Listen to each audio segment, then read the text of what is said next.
Hello, everybody. Welcome to another cello chat. My name is Mike Block, and I'm very excited to get these logos up here on the screen. Hold on. Uh, and got a little echo effect going there. Yeah, I'm kind of settling in for the long haul of what looks like it's going to be, a lot of online experiences. So I'm trying to kind of up my game here. I got a nice mic that will hopefully be able to pick everything up. So just let me know if you guys have any video or audio issues as we're going. But this is not our usual cello chat because this is going to be a cello do, a cello play. Essentially, I want all of you guys to grab your instruments because I was thinking that this could be really satisfying as a participatory cello chat. Instead of talking, I'm hoping we'll spend the whole time playing. And the idea behind this was to offer something very specific. So the topic for today is improvisation scale practice. That sounds somewhat lame and academic, but essentially, what I want us to explore today is kind of a practical way to incorporate improvisation into your daily practice routine because we are the cellist we practice to be. So, the best way to change ourselves as musicians and cellists is to change the way we practice. And sometimes it's really difficult when we're trying to branch out. Maybe you have a desire to play non-classical styles and improvise, but it's hard to know how to practice something if you're actually going to play something different every time, right? So, when we're playing a concerto or Bach, we know how to practice a tough passage because it's the same notes every time. So what we want to do when we're practicing improvisation is obviously get used to the notes themselves not actually being the end goal. We need to practice kind of concepts and processes that we can apply in all sorts of situations without even knowing what that final performance might sound like. So are you guys with me on this? Have you gotten your cellos yet? We can tune as a group. I can give you my A just because I think that might make it easier. Um, yeah, get your instruments out. I'll give you each string to tune to, and then we'll get started.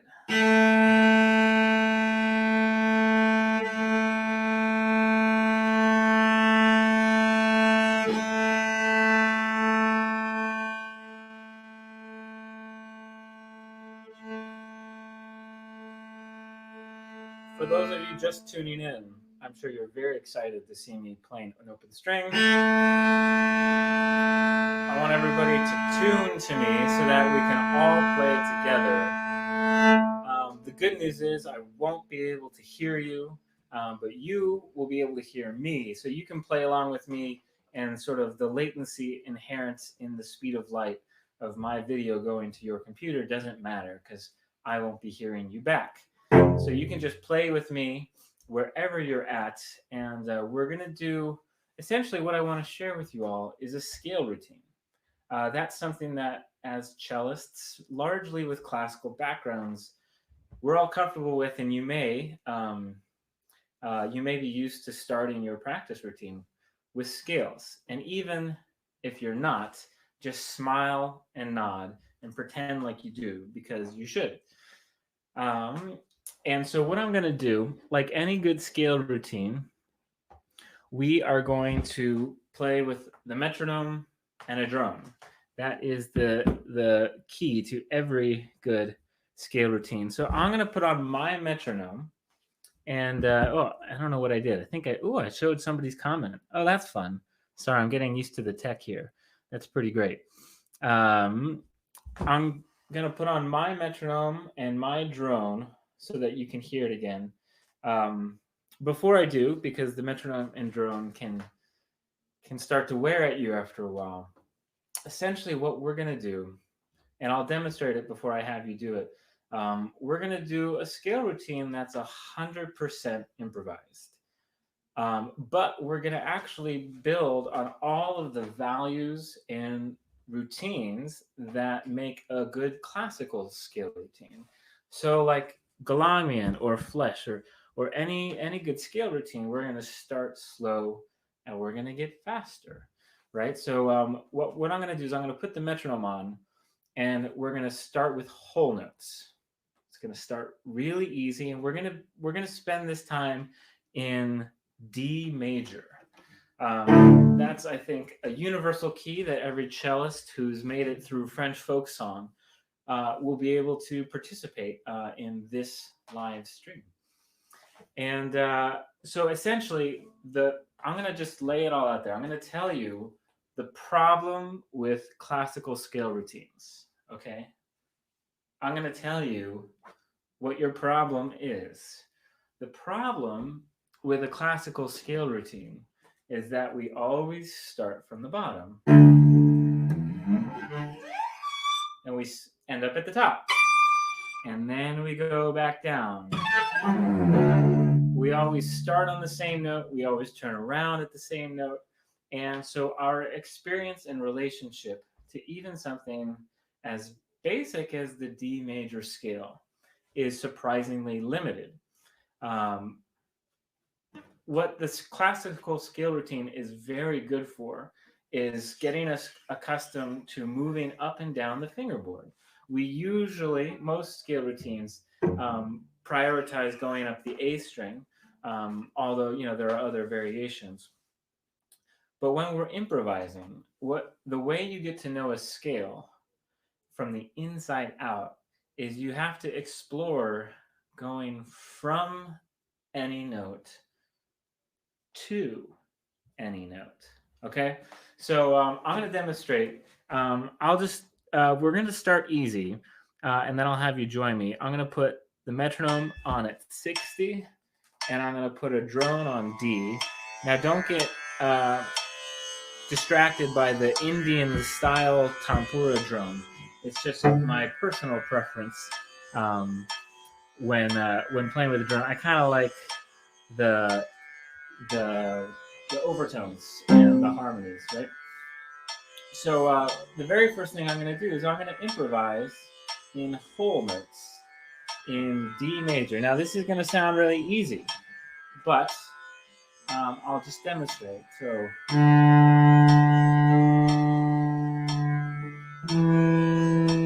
I'm going to use full bows, and I'm going to try and have a nice connected sound. But what I'm not going to do is play the scale all the way up and all the way down. I'm going to improvise any note in any order as long as it's from D major. Okay? Hopefully that's painfully clear. But I want you all to join me. We'll spend like a minute or so all together, you with your cello playing along with my metronome and drone. And we can simultaneously improvise in D major. It doesn't matter if we're playing the same note or different notes. And in fact, reacting against the notes that I play is part of the listening that we're going to awaken in this improvisation practice, okay? So the only two rules before we get started all together, the two rules are you can't stop. That's rule number one. This is called a continuous rhythmic improvisation exercise. And in order for that to be continuous, you can't stop playing. Rule number two is you can't play a wrong note. Okay? That's really important. Every note you play has to be in D major. Okay? So if every note is in D major and you can't stop playing, then the loophole is that you can repeat notes. So if you get stuck, you can just keep playing the same note over and over again. I don't think you're going to get stuck at this first level because we're going to start with whole notes, okay? So I'll count us off, and let's all together improvise whole notes in D major. 1, 2, 3, 4. 2, 3, 4. 2, 3, 4. 2, 3. I hope you have your cello, because this will be an incredibly boring video if you don't. This is meant to be interactive, so grab your instrument and improvise whole notes in D major.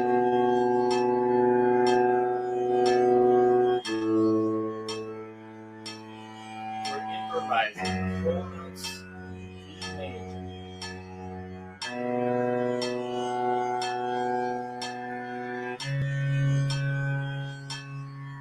It can be in any order, any position, any string. It does not have to sound musical.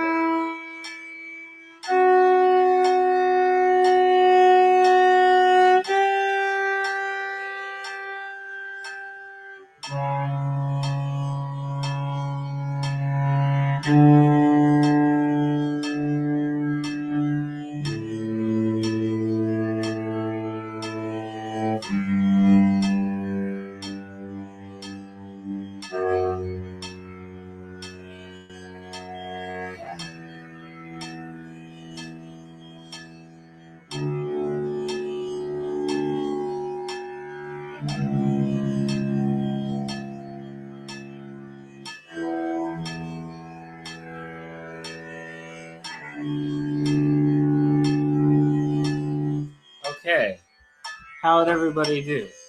Did we lose all of our viewers by playing whole notes in D major? It looks like we haven't yet. But I imagine that we'll get people joining us, partly through this broadcast. So I'm going to update our banner here. So when we move to half notes, they'll know what we're doing. So that's just step one. It will get harder. Let's improvise in half notes in D major. You can join me. I'll count us off again. We'll change notes every 2 clicks now. 1, 2, 3, 4.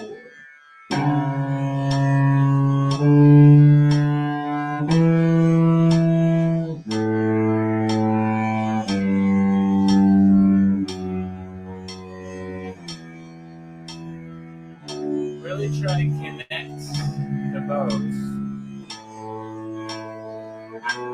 If your bow doesn't leave the string, it means you don't have to grab it or lift it.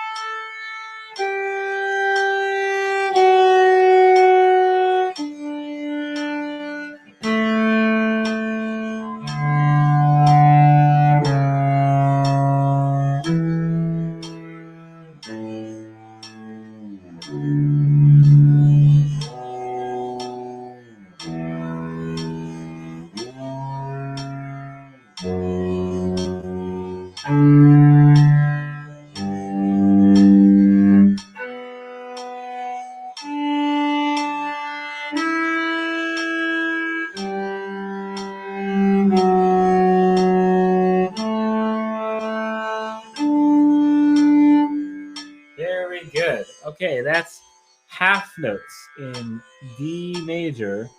We're going to keep moving, and we're going to improvise quarter notes in D major. And now as we kind of get to this speed, the one thing to remember is to improvise your own slurs. Don't feel like you have to play everything separate, but we do want to keep everything smooth.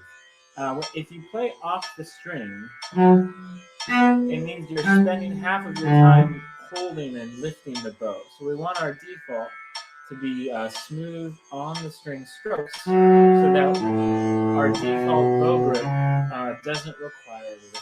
Okay? Let's do quarter notes all together in D major. Join me. 1, 2, 3.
Experiment with slurring. You don't have to shift high if you don't want.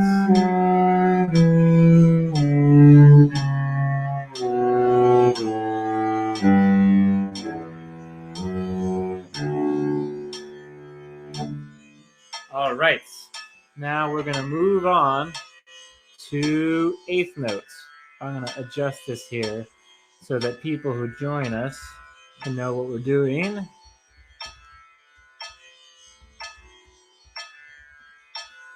All right. Eighth notes. This is where it's starting to get fun, guys, okay? Because the three primary fields in music, when we're improvising, we really identify them as eighth notes, triplets, and sixteenths. So we are now at the beginning of subdivisions, right? So this is really going to start to feel a little more energetic. Again, it might get hard. So depending on your comfort level, remember the loophole. Since our first rule is that we can't stop, and our second rule is that we can't play a wrong note, that means the loophole is you can play the same note over and over again. And so, like, if you get stuck, you can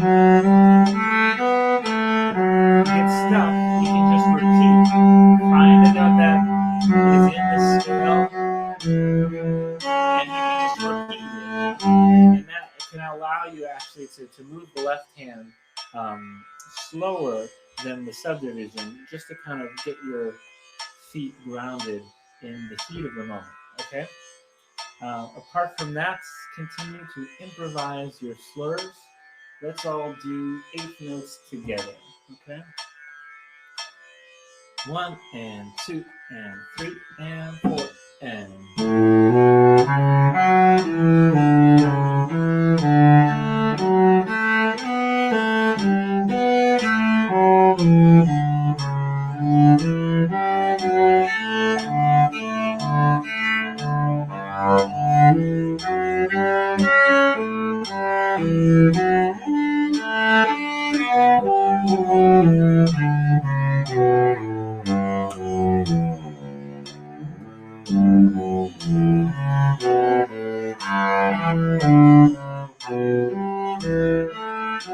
At this speed, you can start to experiment with patterns. Find a pattern that you can sequence through this scale.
That was eighth notes.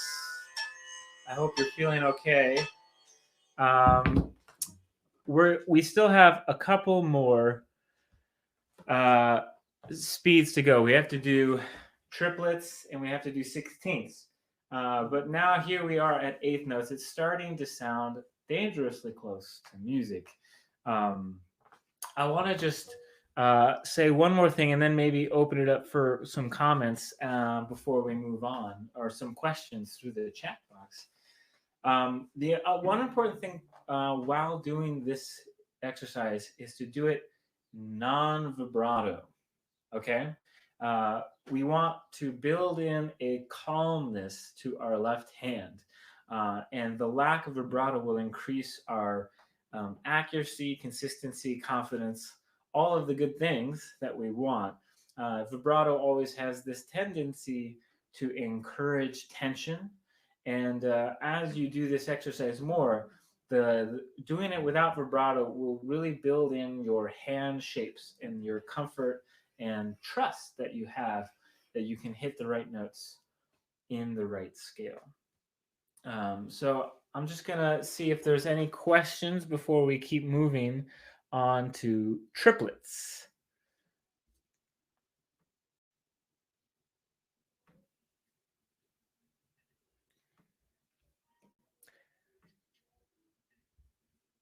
All right, it looks like there aren't any questions so far, but we're gonna move on to triplets, and then we'll finish off with 16th notes. Okay, I'll turn the drone and the metronome on. Can you guys hear the drone and the metronome all right?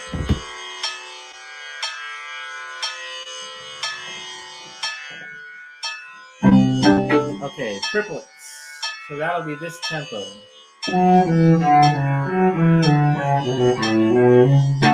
Yeah, so 3 notes per click. 1 and a 2 and a, everyone play and a.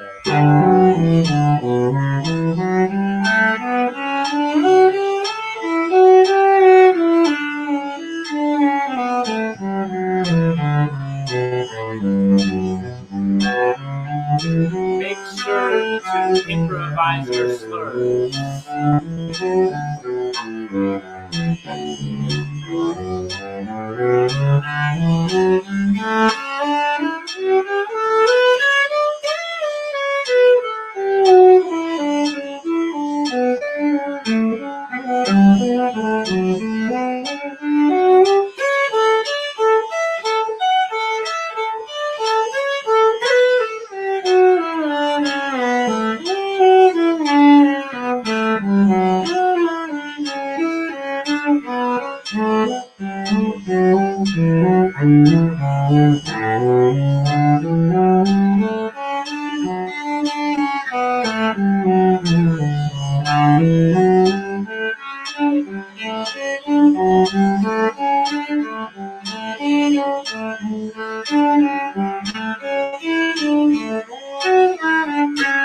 If you get stuck, you can just hang out on one note, remember.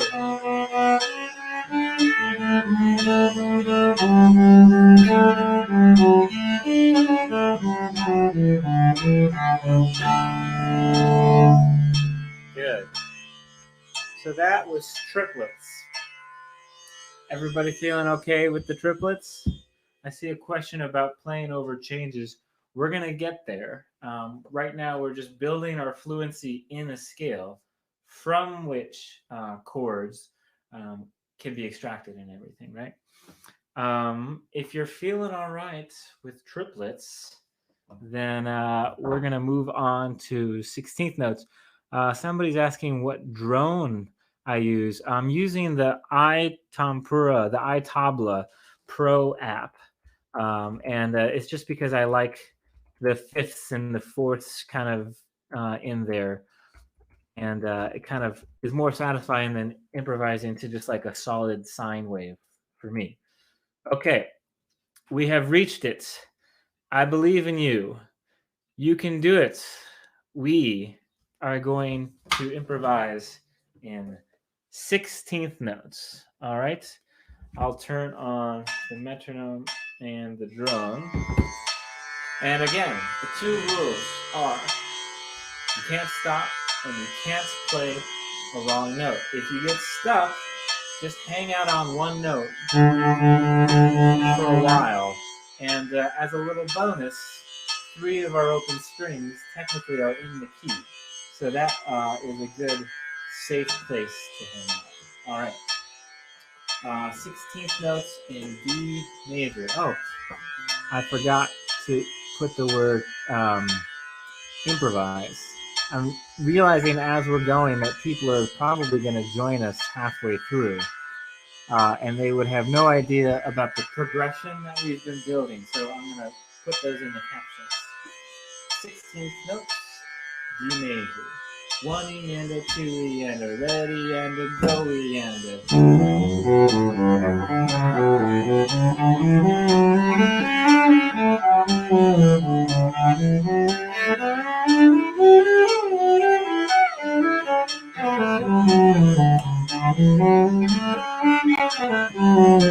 Remember to play non-vibrato and to improvise your slurs.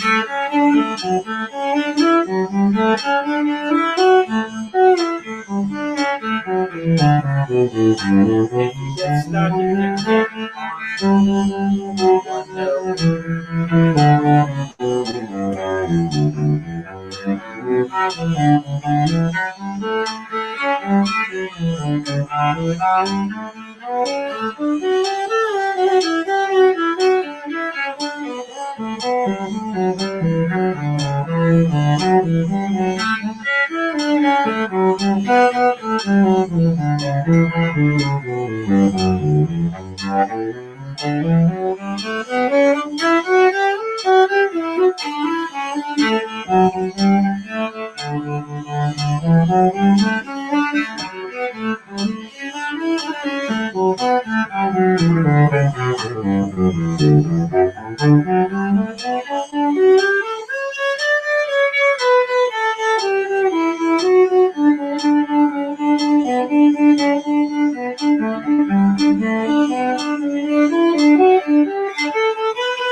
All right. We did it. We got all the way through 16th notes. So that's the basic routine. It's I call it the continuous rhythmic improv routine, CRI, and it's really kind of a key exercise for me to build fluency, because what this exercise does is it connects our ears with our hands. And we're not just like, as a warm-up exercise, we're not just moving our fingers and getting the body warmed up, but we're actually warming up our brain and our kind of creative chakras, if you will. And all of that is being tied to the kind of standard technical routine that you might want to do no matter what kind of music you're playing. You know, starting slow, getting fast, thinking about intonation, sound quality, all of those values still apply. I see Pilar says the tendency when going faster is to go into a traditional scale. How do we do this when trying to jump around? That's a great question, Pilar. I think one element of improvisation practice is you're going to constantly feel stuck. There's always going to be a moment where you feel like you're playing the same thing over and over again. And no matter how good you get, that feeling crops up. And so that's a moment that you want to kind of embrace, because if you feel like you're getting stuck into doing a traditional scale, just running up and down, that's a moment that you've got a wall that you can break through. So, kind of on a practical level, Pilar, what I would say is actually there's two variations on this exercise that can become really valuable. So let's say I'll demonstrate this in eighth notes so that you can do this along with me as well. In order to break the habit of just playing the scale from the bottom, that's our habit, right? That's how our fingers know how to go. In order to break that, we want to create certain kinds of boxes. And two of the most effective technical kind of physical boxes are to limit yourself to one position or one string for like a minute or two at a time, right? So let's say we were going to continuously improvise eighth notes, but we're going to limit ourselves to the A string. Let me see, I'll put this in the banner here.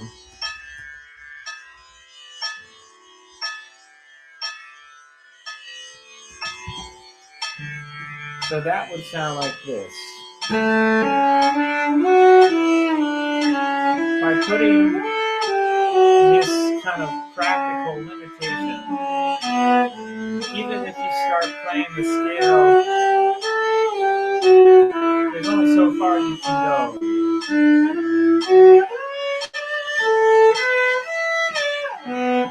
So this is a good box to practice. Join me. Pick up your instrument and practice only on the A string.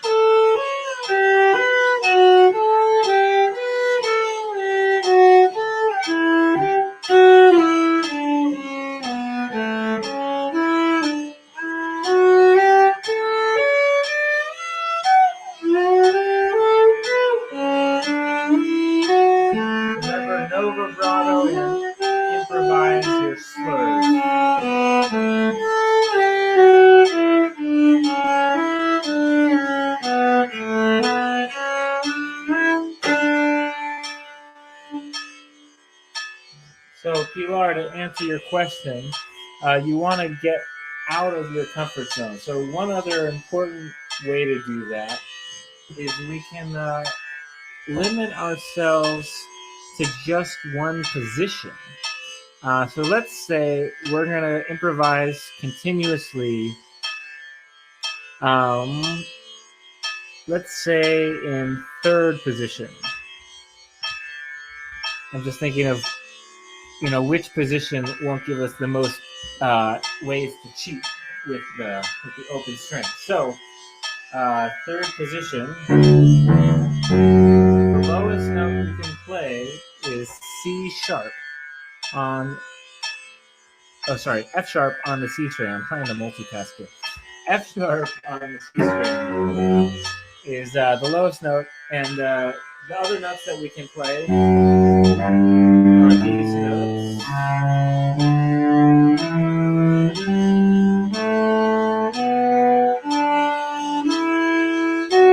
Those are the only notes we can use, okay? So we've got 1, 2, 4 on the C string. On the G string, we again have the same 1, 2, 4. And then on the upper strings, it's an extension back 1, 2, 4, 1, 2, 4. So in this particular box, you can cut off your third finger. You don't need it. If you find yourself using the third finger, know that you are doing something wrong. Okay, so let's improvise continuous eighth notes in D major in third position. 1 and 2 and 3 and 4.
Very, very good. I'm saying that as if you were in the room with me. It sounds weird to say it, even though I didn't hear you. But great job, everybody. So what I want to take a moment actually to put a pin in what we just did, because it's not quite the case when you limit yourself to like just the A string. Obviously, you might have certain hand shapes that come out in D major on the A string that would look and sound different on a different string. But when we're talking about the horizontal positions, when we're talking about third position, what that really means is that you can't play every note in the scale. And so in third position, D major, we're missing notes. There is no B, and there is no F sharp, and there is no C sharp there. So we've got an incomplete scale. That kind of cascading sound has a particular feel to it in third position, the third position of the major scale. And so what's interesting is if you repeated this exercise in second position, where the first finger is hitting the low E, you've got some notes that overlap with third position, obviously, but now we're missing other notes. There are new notes that are missing, and there are new notes that we can hit. We're missing A and E and B up here.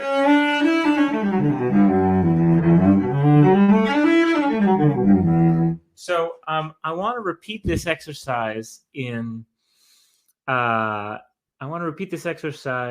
second position because the sound quality of the notes that we have at our disposal is going to give us different emotional possibilities with our music, right? Because the notes that we can play determine sort of the kind of phrases we can make. So let's repeat the same exercise, second position, eighth notes. And essentially the process we're going through is identical, but the phrases and note choices that manifest are inherently different. Okay? Second position. First finger on the E on the C string. 1 and 2 and 3 and 4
Awesome job, everybody.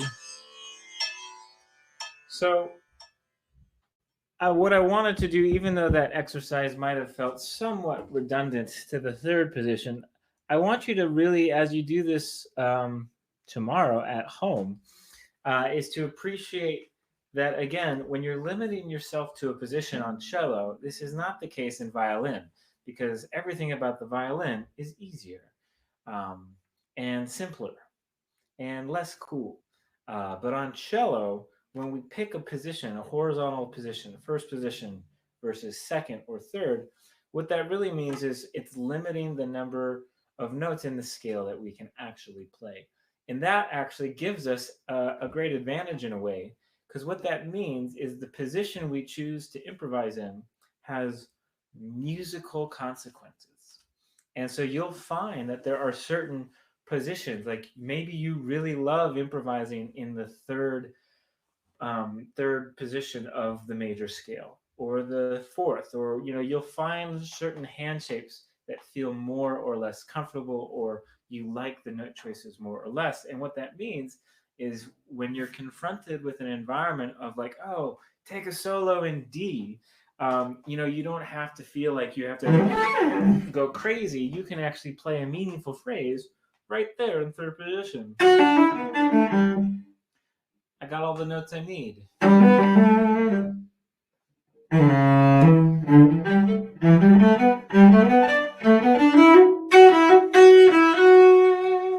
Right?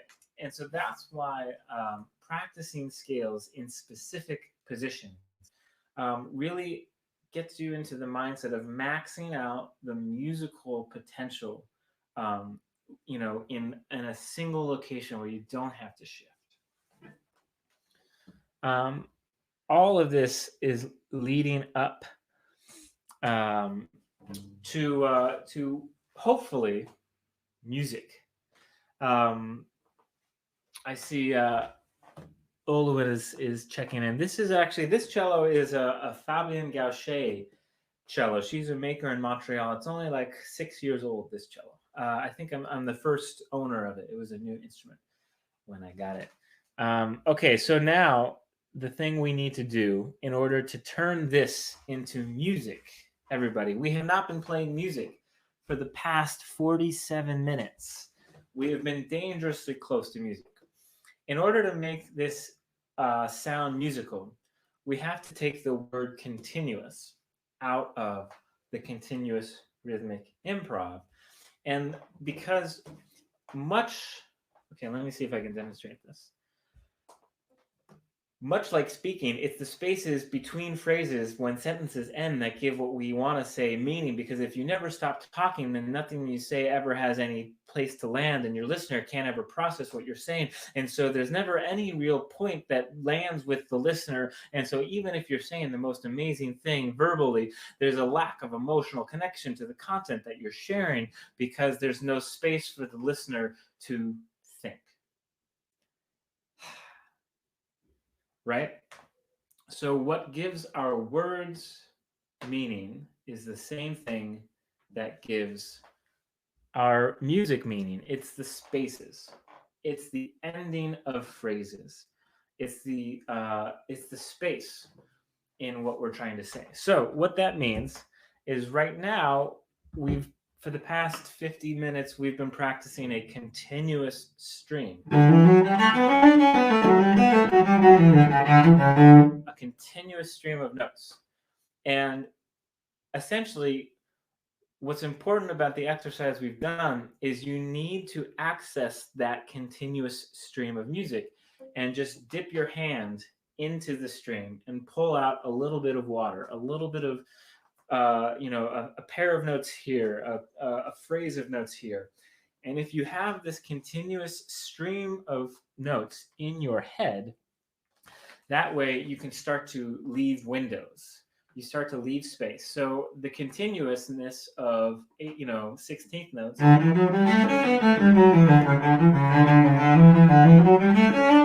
If you start to leave some notes out, suddenly it starts to carry more musical meaning.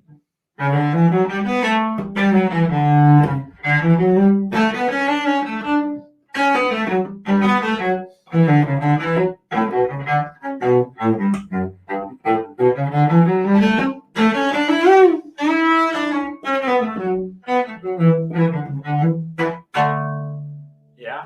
So it's the spaces. When you leave the notes out, but maintain the continuous stream in your head, that you'll be able to just start to flow. And you're going to be able to improvise freely in a feel. And again, I mentioned that at the beginning, that we want to be thinking in a feel specifically at all times. The feel is just as important as the scale. You know, we think a lot about, oh, what's the key of this tune? If it's in D major, I can improvise. But the second equally important question is, what's the feel of this tune? Is it eighth notes? Is it triplets? Is it 16th notes? Because in order to sit in the pocket, you have to be engaging with the primary subdivision that the band is playing in. That's called the feel. The feel. So I'm going to turn all of this back up. We've got our metronome and our drone. And so maybe I'll have to create a new little banner here so we're going to improvise in eighth note feel in D major, leaving randomized spaces. And this is going to feel dangerously close to music, okay? And again, you can play along with me and try and react and interact with the notes that I'm playing. That will awaken the sort of the listening brain and the reactive brain. That's also really important to improvisation, okay? So we'll be at this speed. 1 and 2 and ready and go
Awesome.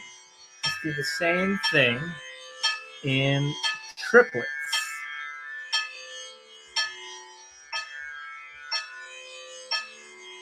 I'm updating this little banner here. I'm getting used to this new technology, but I'm enjoying this. Okay. Triplets.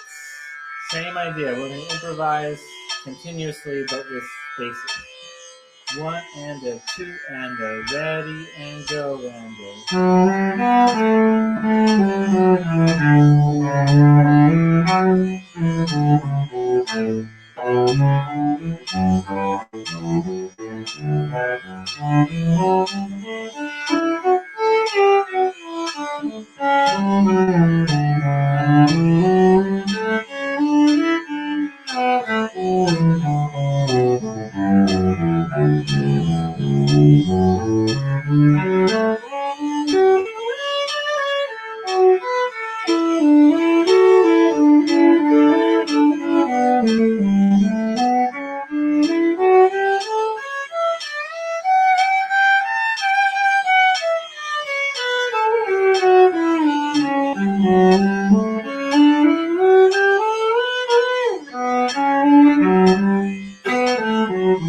forgot to leave spaces.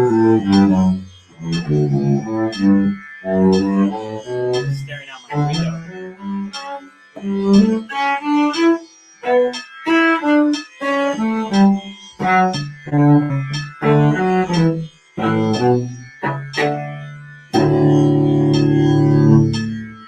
Okay, are you guys ready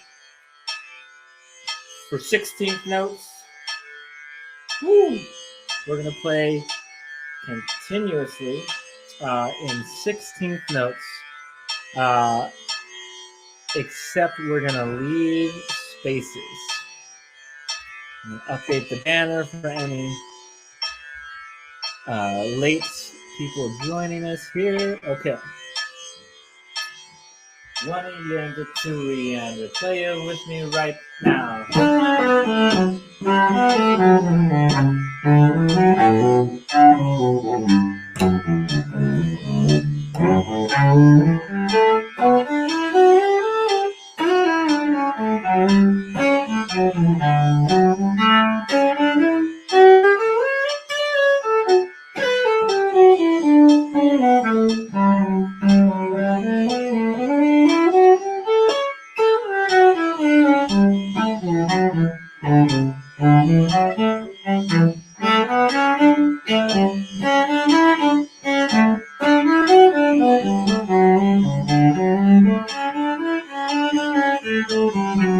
Try hanging out in third position like we did earlier. Get to know the feeling of third position, the emotional feeling.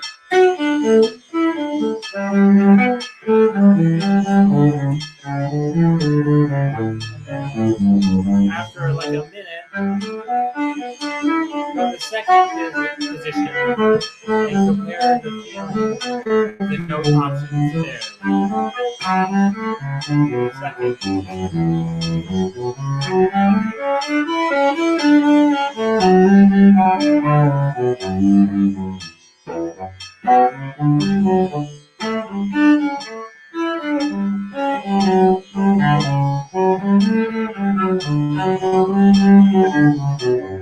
You can also limit yourself to like just the G string.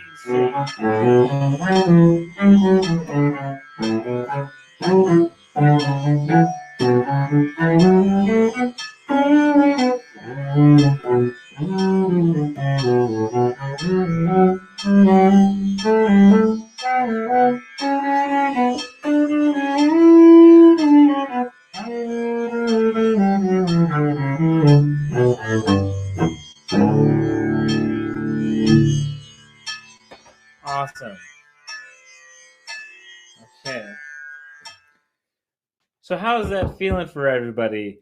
The idea is to give yourself these kind of really clear boxes within which you have this freedom. You can improvise freely. And because of the academic structure that we're giving this of, staying in a specific feel, eighth notes or triplets or sixteenths, or the positions or the strings, all of this is just scales and arpeggios. It's like brilliant technical work that if you were doing just a normal scale from the bottom to the top, you might get bored or uninspired. And if you commit to improvising your scale routine, it's such a awakening way to start a practice routine. And I think ultimately what I appreciate about improvising my scale routine is I can put it like this. So when I was in college, my undergrad was at the Cleveland Institute of Music, and I studied with Richard Aaron, who is incredible. And his kind of value of the kinesthetic and physical properties of cello playing obviously informs a lot of how I think and play and teach now. But like when you're working on your technique, often the path of improvement is through self-awareness, right? And you want to become conscious of when you're lifting your elbow or not, or you want to become conscious if you're holding tension in your pinky. And becoming more and more conscious about how you're using your body really typifies, I think, to me, the approach to improving technique within a classical environment. And I definitely embrace that.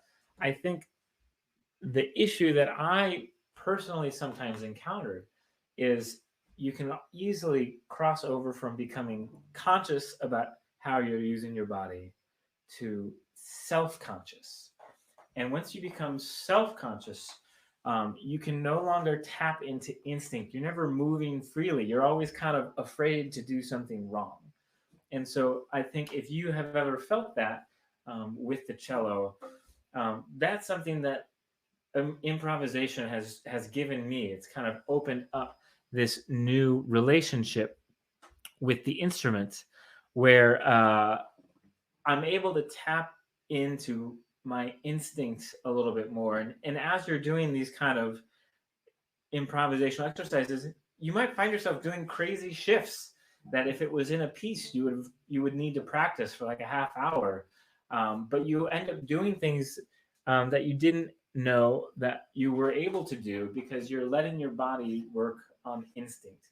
And so that's ultimately an incredible benefit of doing improvisation practice, even if you don't have an improvisational outlet professionally, you can still benefit from it, if only for your own kind of emotional relationship with the instrument and just to kind of tap in to your body's natural instincts and intelligence to help this crazy thing feel a little bit more familiar and a little bit easier. Um, it seems like we're about out of time here. This was kind of fun to see you all. And well, I didn't actually get to see any of you in this way, but got really into all of these banners and logos, and I'm excited about this new frontier of digital sharing of content of all kinds. So thanks for checking out this CelloChat, Cello Bello.